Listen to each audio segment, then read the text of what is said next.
SC आरक्षण को प्रभावित किए जाने के विरोध में भीम आर्मी सहित विभिन्न संगठनों ने किया प्रदर्शन। एससी आरक्षण को प्रभावित करने के विरोध में भारत बंद आह्वान करते हुए दलित समाज के विभिन्न संगठनों ने जुलूस प्रदर्शन और सभाएं की। इस दौरान पुलिस प्रशासन पूरी तरह मुस्तैद रहा। सुप्रीम कोर्ट के एससी आरक्षण में क्रीमी लेयर लागू करने की इजाजत देने के खिलाफ बुधवार को दलित आदिवासी संगठनों ने 14 घंटे का भारत बंद का आह्वान किया था। इस भारत बंद के समर्थन में रुड़की के विभिन्न कार्यक्रम आयोजित किए गए, जिसमें मालवीय चौक से भीम आर्मी और आजाद समाज पार्टी कार्यकर्ताओं ने जुलूस निकाला। जुलूस गणेशपुर चौक, वाल्मीकि चौक, एसडीएम चौक होते हुए जॉइंट मजिस्ट्रेट कार्यालय पहुंचा, जहां आजाद समाज पार्टी के प्रदेश अध्यक्ष महक सिंह के नेतृत्व में कार्यकर्ताओं ने राष्ट्रपति को ज्ञापन भेजा।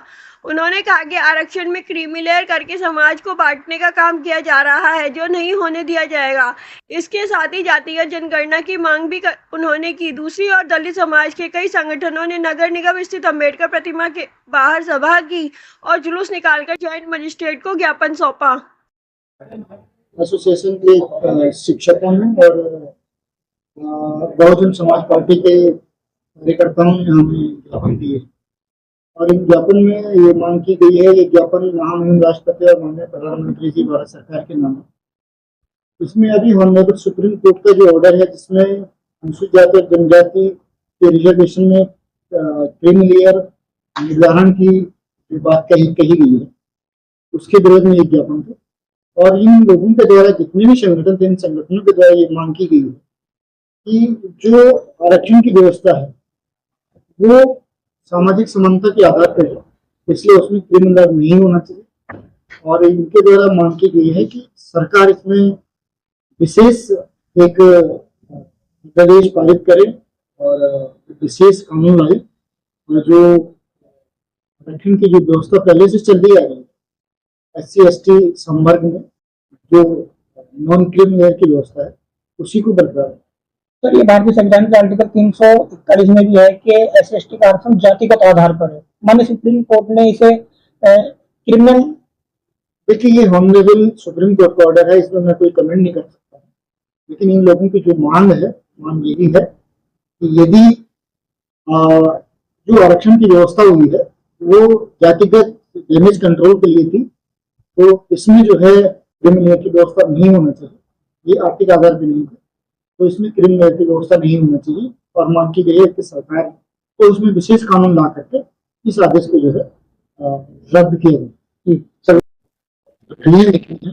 बहुत बड़ी संख्या में रैलियां निकली है, लेकिन कानून व्यवस्था बड़ी चुस्त दुरुस्त रही और किसी प्रकार की कोई जो है घटना घटित नहीं हुई है, सभी शांतिपूर्ण है।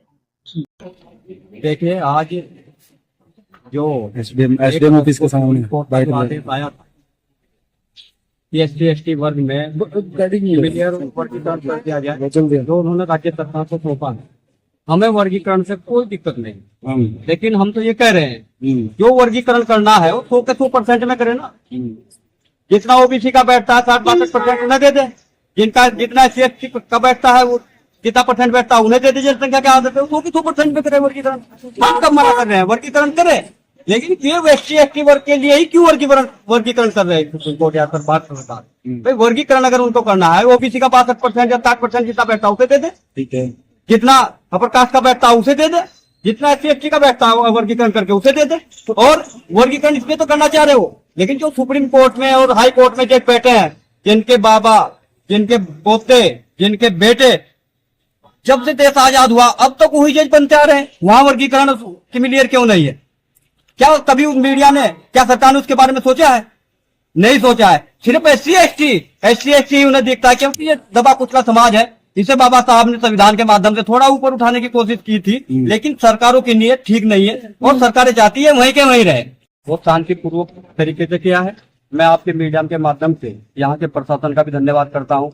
मैं बहुजन समाज पार्टी का जिला प्रभारी हूँ और यहाँ मैं ही लीड कर रहा था बहुजन समाज पार्टी की। 5 विधानसभा हमारी यहाँ लगी हुई थी, 6 विधानसभा हमारी हरिद्वार लगी हुई थी। मैं आपके माध्यम से एसडीएम साहब का भी धन्यवाद करता हूँ कि कानून व्यवस्था में भी उन्होंने बहुत अच्छा हमारा सहयोग किया। कहीं कोई ऐसी घटना नहीं घटी जिससे आने वाले समय में हमारे बच्चों को या किसी और को उसका नुकसान भुगतना पड़े। उसके लिए धन्यवाद के पात्र हैं। और जो बहन जी ने हमें आदेश दिया था कि शांतिपूर्वक तरीके से एटीएम के माध्यम से हम लोगों को राष्ट्रपति के नाम ज्ञापन दिया है, उस काम को हमने कर दिया है। आगे जब तक इस कानून में कोई संशोधन नहीं होगा, परिवर्तन नहीं होगा, आगे भी हम लोगों की ये लड़ाई जारी रहेगी।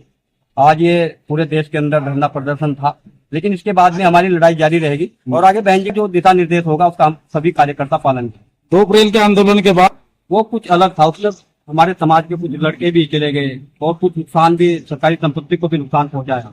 इस आंदोलन में माननीय बहन जी का आदेश था कि किसी को नुकसान नहीं पहुंचाना है, ये शांतिपूर्वक तरीके से आंदोलन करना है और अपनी बात को हम मनवाने में सक्षम रहेंगे, ऐसी मुझे उम्मीद है। माननीय बहन जी हमारी लड़ाई लड़ रही है। जब से ये आदेश आया है बहन जी प्रेस के माध्यम से, ट्वीट के माध्यम से सरकार को जता रही है। वैसे तो प्रधानमंत्री ने आश्वासन दिया है, लेकिन जो हमारी मांग है कि इसे अनुच्छेद संविधान के 341, 342 में संशोधन करते हुए 9वीं सूची में से डालने का काम करे, जिससे कोई भी सरकार, कोई भी सुप्रीम कोर्ट इसे छेड़ने का काम ना कर सके।